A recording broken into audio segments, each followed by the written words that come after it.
Hey, what's up, everybody? True Boxing here. Thank you for coming back to Get Hit with the Truth. So today we're doing we're continuing my 2022 year-end top 10s, as we're gonna look at we're starting the 140-pound junior welterweight division, as we're gonna look at the dropouts from last year. So these are the guys that were in the top 10 coming into 2022 and then dropped out, for whatever reason. There's 4 guys that have dropped out.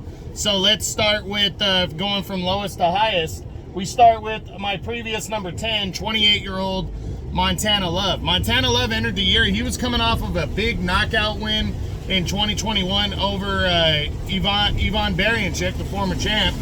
And, he was right in that, but he had a little bit of trouble on the Canelo Bivol undercard. He got a win, and then he went into his next fight and got upset when he lost by a disqualification. So, that combined with guys just doing more, I dropped him out of the top 10 because of that. He's WBC number 13. I think he might get a rematch against the guy that he got disqualified against, because I think he was winning that fight, but he's got to put in, get the work in, and he's also got to get the opportunities. And fighting with Matchroom and Eddie Hearn, just not a lot of big opportunities at 140 right now. So, gonna wait and see what happens, but hopefully he can have a bounce back here. Also dropping out is 31-year-old former lightweight champion of the world, Robert Easter Jr. He came into the year number 9. And I want to say he got shot in 2021 or in early 2022. I can't remember the exact story, but he ended up not even fighting.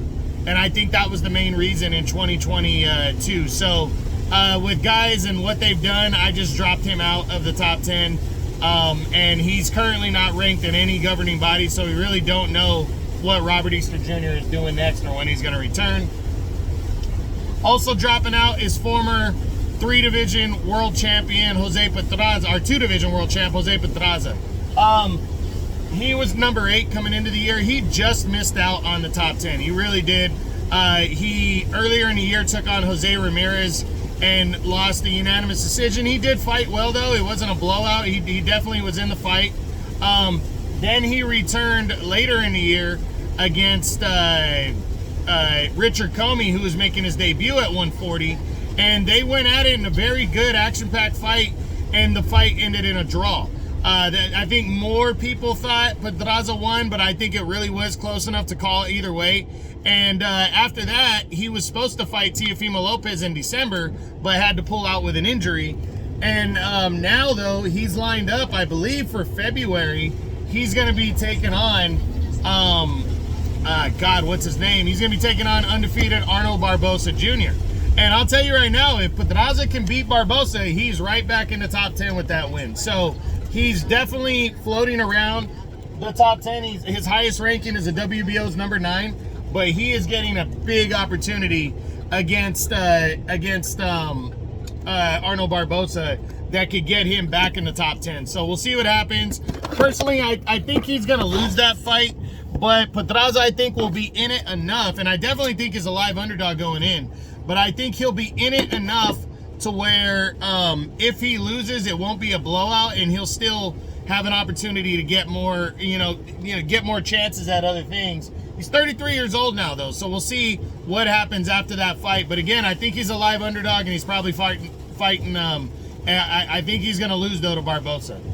And then finally, the last person to drop out is 35-year-old former 4-division world champion Mikey Garcia. He came into the year number 7, and he decided to retire earlier in the year.